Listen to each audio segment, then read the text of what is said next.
So good morning guys, मैं विशेष Chaurasia from अतुलियम English academy. दोस्तों मैंने बोर्ड में बहुत अच्छी अच्छी चीज़ें लिखी हुई है यहाँ पे, ठीक है, थोड़ा सा देखिएगा, है ना, ध्यान दीजिएगा।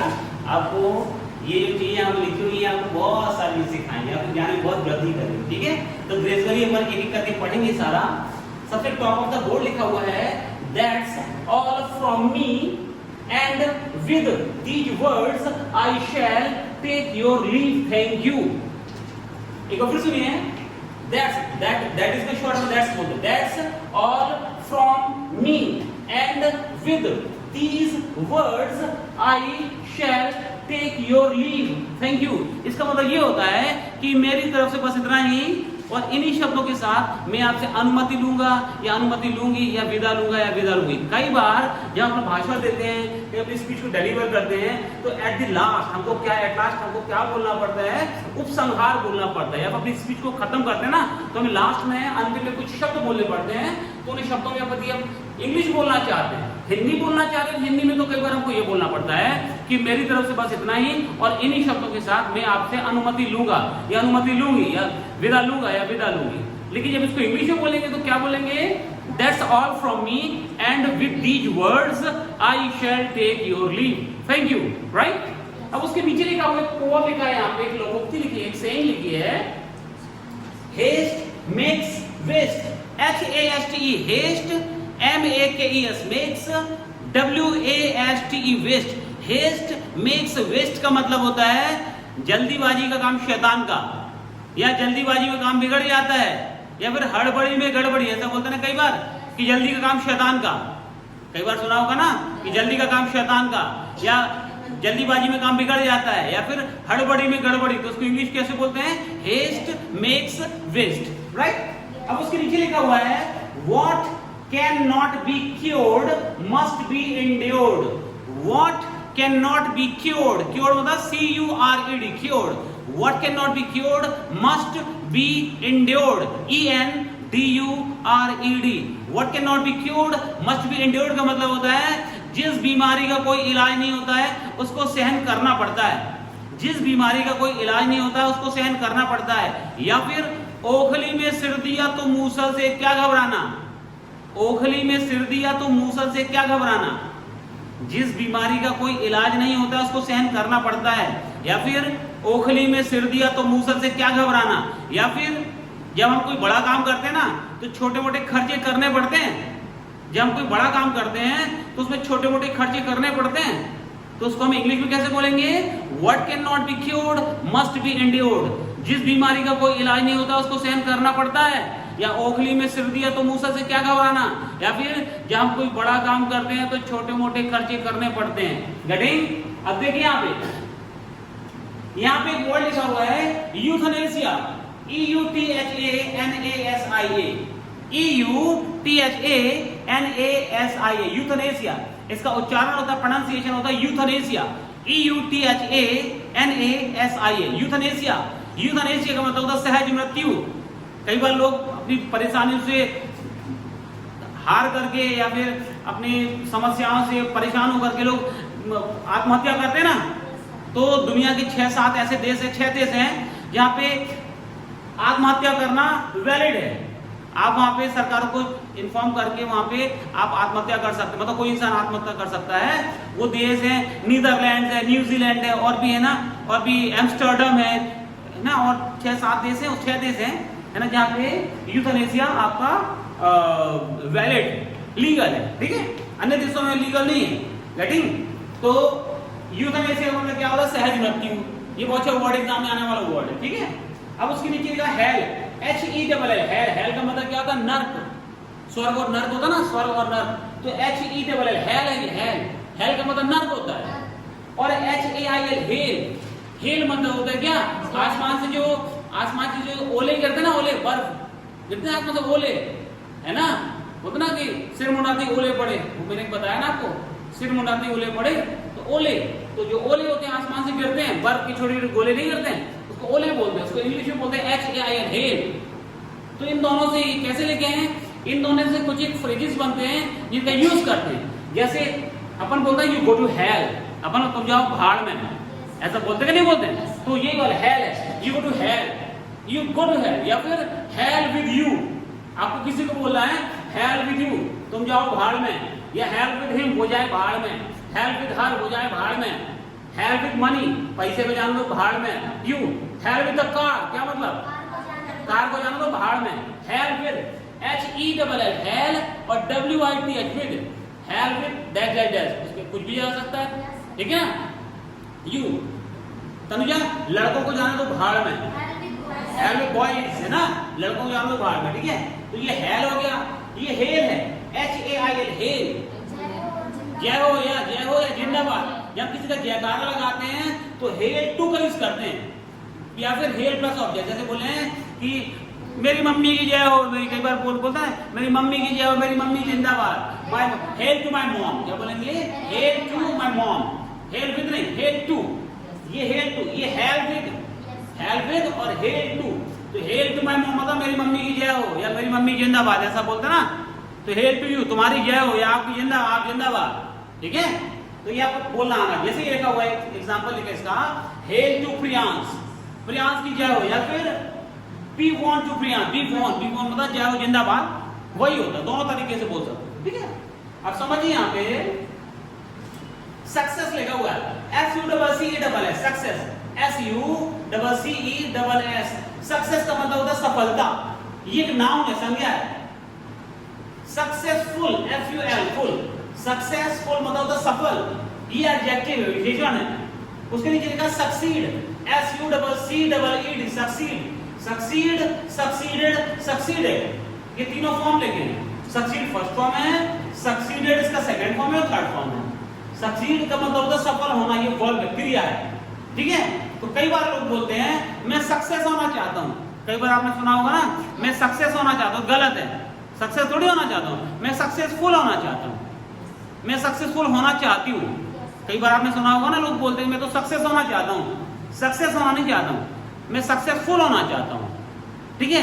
आई वॉन्ट सक्सेस, मैं सफलता चाहता हूँ, मैं सक्सेस चाहता हूँ, मैं सक्सेस होना नहीं चाहता, मैं सक्सेस चाहता हूँ, सफलता चाहता हूँ, सफलता होना थोड़ी चाहता हूँ, सफल होना चाहता हूँ। सफल और सफलता दोनों अलग अलग चीजें हैं। सफलता मतलब नाउन और सफल मतलब एडजेक्टिव, और सफल होना मतलब क्रिया, ये तीनों चीजें लिखी अलग अलग, ठीक है। अब समझिए यहाँ पे उसके ठीक नीचे लिखा हुआ THER देयर, THER देयर मतलब होता है वहां, और THEIR देयर मतलब होता है उनका, उनकी या उनकी। ये जो THER देयर है ना, ये एडवर्ब ऑफ प्लेस है, एडवर्ब ऑफ प्लेस जगह स्थान के बारे में बताता है। और जो THEIR देयर है ना, ये होता है प्लूरल काउंटेबल नाउन का पॉजिटिव एडजेक्टिव। THEIR देयर मतलब होता है उनका, उनकी, उनकी, ये प्लूरल काउंटेबल नाउन का पॉजिटिव एडजेक्टिव होता है, प्लूरल काउंटेबल नाउन का पॉजिटिव एडजेक्टिव, ठीक है। पॉजिटिव एडजेक्टिव मैंने आपको 8 बताए हैं, my, our, your, his, her, its, their, ये सारे बातें बताए ना आपको, ठीक है। तो ये क्या होता है, उनमें से THEIR देयर, ठीक है। अब उसके नीचे लिखा हुआ है हे डूड व्हाट्स अप। कई बार जब हम जो बहुत क्लोज आ जाते हैं किसी के, या फिर हम एकदम इनफॉर्मल वे पे बोलते हैं ना किसी को, जैसे बोलते हैं कि और क्या चल रहा है भाई, डूड। और डूड मतलब नेगेटिव वर्ड है, लेकिन अपन आजकल बहुत सारी चीजें नेगेटिव चीजें पॉजिटिव हो गई हैं, ठीक है। तो हे डूड व्हाट्स अप, और क्या चल रहा है, और यार क्या चल रहा है, बोलते हैं अरे यार क्या चल रहा है, तो क्या बोलते हैं उसको, hey dude what's up now, या दीस डेज, या ऑफ लेट, या नाउअडेज। व्हाट्स अप मतलब और क्या चल रहा है, ठीक है, और यार क्या चल रहा है, ठीक है। अब उसके नीचे लिखा हुआ है स्कॉर्पियो। स्कॉर्पियो मतलब वृश्चिक, वृश्चिक राशि होती है ना, राशि बिच्छू होता ना, बिच्छू, उसको संस्कृत में वृश्चिक बोलते हैं ना। स्कॉर्पियन मतलब बिच्छू, SCORPION, स्कॉर्पियन मतलब बिच्छू, स्कॉर्पियन मतलब बिच्छू, या स्कॉर्पियन मतलब वृश्चिक राशि वाले को भी स्कॉर्पियन बोलते हैं, जिसकी वृश्चिक राशि होती है उसको भी स्कॉर्पियन बोलते हैं। और स्कॉर्पियन मतलब बिच्छू, ठीक है। स्कॉर्पियो मतलब होता है वृश्चिक, ठीक है, संस्कृत वर्ड है।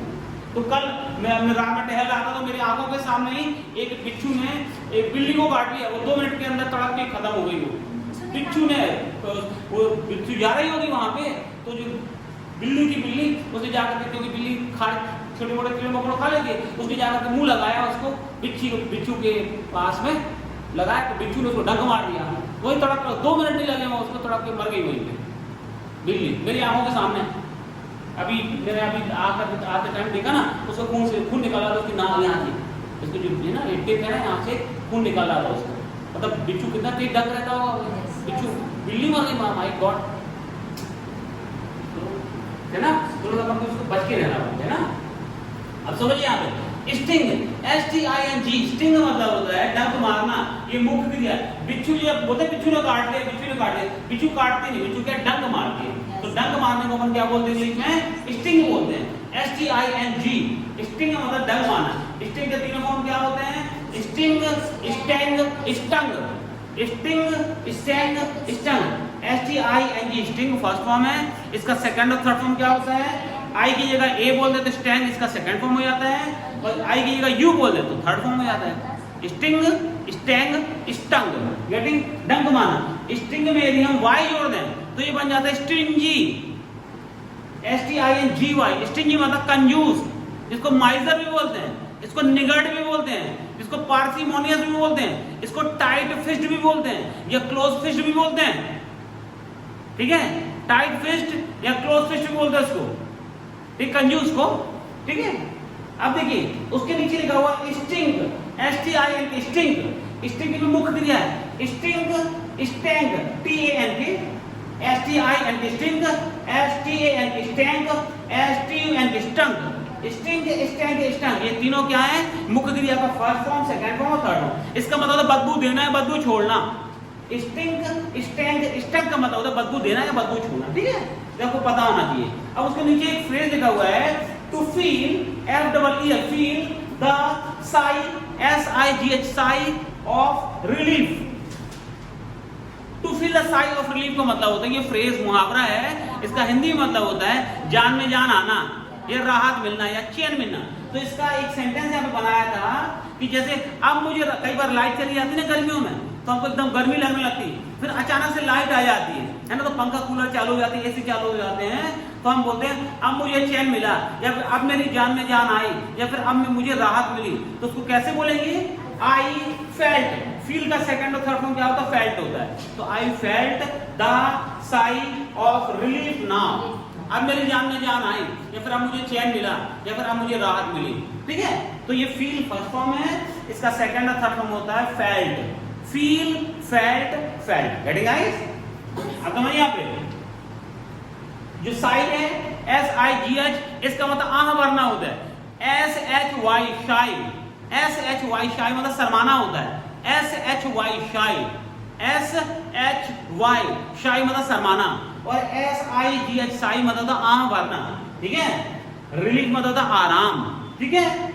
अब उसके नीचे लिखा हुआ है excess, EXCESS, excess of everything, EVERYTHING, excess of everything is bad, या अधिकता किसी भी चीज की हो खराब होती है, या फिर अति सर्वत्र वर्जयेय, अधिकता किसी भी चीज की हो खराब होती है, उसको इंग्लिश कैसे बोलते हैं, everything, excess of everything is bad, excess of everything is bad. ये आपको अच्छे से सुनना है और घर जाकर स्टडी करना है, आपको ये सब चीज याद हो जाना चाहिए, आपको प्रैक्टिस करना है बहुत सारा बोलने की, ठीक है।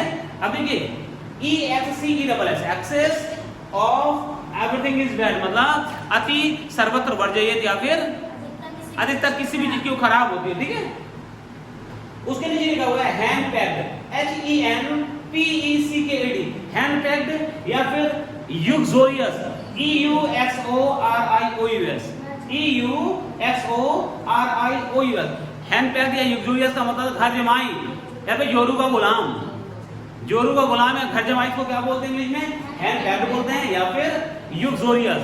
इसको हम पेटीकोट सर्वेंट भी बोलते हैं। तो पेटीकोट सर्वेंट क्या होता है, ऐसे लोग, ऐसे पुरुष, ऐसे लड़के जो लड़कियों के शासन के अधीन है, स्त्रियों के शासन के अधीन होते हैं, ऐसे लड़के, ऐसे पुरुष जो स्त्रियों या लड़कियों की, महिलाओं के शासन के अधीन काम करते हैं, या फिर उनकी आवभगत में लगे रहते हैं, ऐसे लोगों को हम क्या बोलते हैं, पेटीकोट सर्वेंट। और ऐसी सरकार को हम बोलते हैं पेटीकोट गवर्नमेंट, ठीक है। अब समझिए यहाँ पे, अब यहाँ लिखा हुआ है आइकनोक्लास्ट, ICONOCLAST, आइकनोक्लास्ट का मतलब होता है मूर्ति भंजक या मूर्ति तोड़ने वाला। मुसलमान होते हैं ना, जो औरंगजेब था, आइकोनोक्लास्ट था। आइकोनोक्लास्ट, ICONOCLAST, आइकोनोक्लास्ट मतलब मूर्ति भंजक या मूर्ति तोड़ने वाला, ठीक है। वेंडलाइज, VANDALIZE, वेंडलाइज का मतलब होता है तोड़फोड़ करना या उपद्रव मचाना, संपत्ति को नुकसान पहुंचाना, तो क्या बोलते हैं, वेंडलाइज करना, ठीक है। फिर उससे नीचे लिखा है ब्लास्फेमी, BLASPHEMY, BLASPHEMY, ब्लास्फेमी बोलते हैं इसको, ब्लास्फेमी प्रोनाउंसिएशन।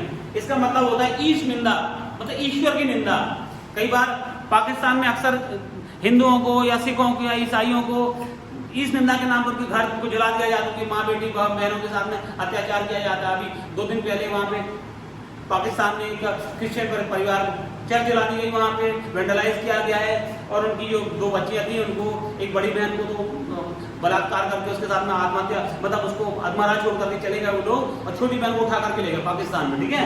तो वहीं ये वर्ड आ गया ब्लास्फेमी। और आरोप क्या लगाया उन लोगों ने, कि उन लोगों ने इस्लाम का मतलब अपमान किया है, कुरान का अपमान किया उन लोगों ने, तो उसको क्या बोलते हैं, इस निंदा को ब्लास्फेमी, ठीक है। उसके नीचे लिखा हुआ थीस्ट, THEIST, THEIST, थीस्ट मतलब इसका प्रोनाउंसिएशन, उच्चारण होता है थीस्ट। तो थीस्ट का मतलब होता है आस्तिक। आस्तिक कौन होता है, one who believe in the presence of God, ये ईश्वर को मानता है, वो आस्तिक होता है।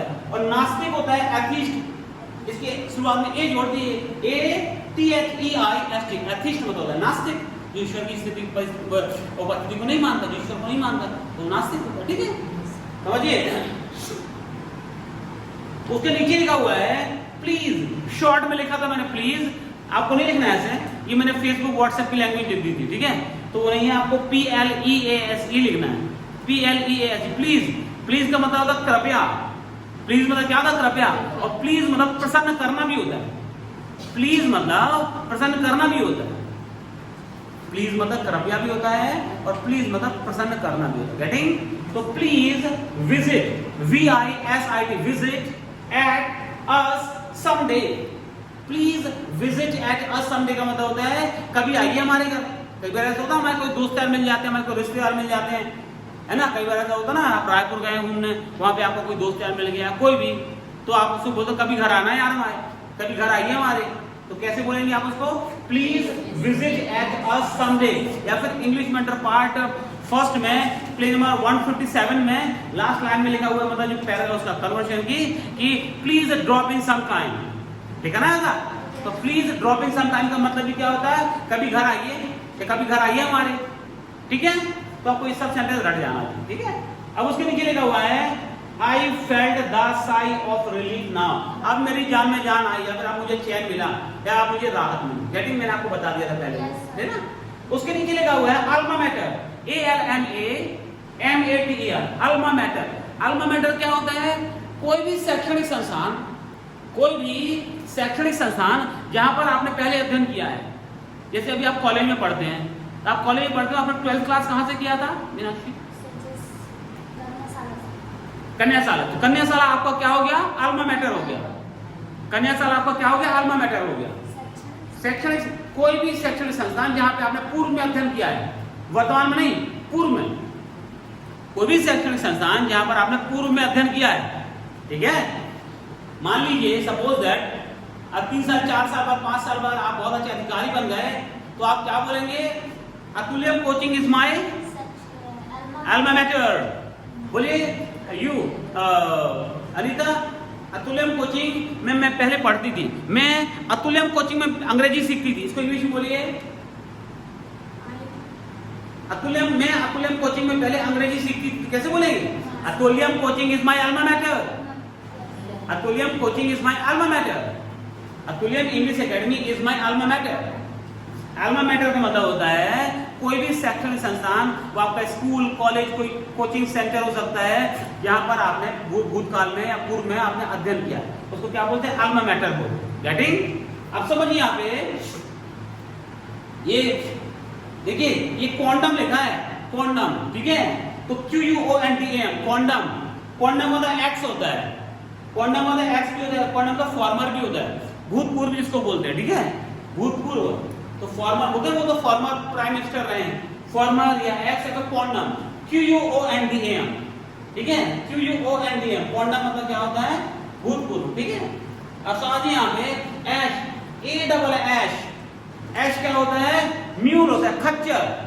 गधे को और घोड़े को क्रॉस करा दिया जाए, कंजुगेट करा दिया जाए तो नई स्पीसीज जो जन्म लेगी ना वो खच्चर होगी, ठीक है। ऐश और म्यूल दोनों का मतलब है गधा, ठीक है। अब समझिए यहाँ पे odd, ODD, odd road, odd मतलब ऊबड़ खाबड़ सड़क, ऑड का मतलब होता है विषम, ऑड मतलब होता है विषम, ODD, ठीक है। और ODE, ओड मतलब ODE, ओड मतलब होता है स्तुति, ओड मतलब क्या होता है, स्तुति या आह्वान, ODE, ये ODD है, वो ODE होता है, ओड, ओड बोलते हैं उसको, ओड, ओड मतलब क्या होता है, स्तुति या आह्वान, ठीक है। अब देखिए पिट होल्स या पॉट होल्स, पिट होल्स या पॉट होल्स का मतलब सड़क के गड्ढों को बोलते हैं, पिट होल्स बोलते हैं या पॉट होल्स बोलते हैं, ठीक है। यूरेका, यूरेका, ये एक्सक्लेमेटरी वर्ड है, विस्मयबोधक शब्द है, यूरेका, EUREKA, ये विस्मयबोधक चिन्ह लगा हुआ है, एक्सक्लेमेटरी सिंबल, ठीक है।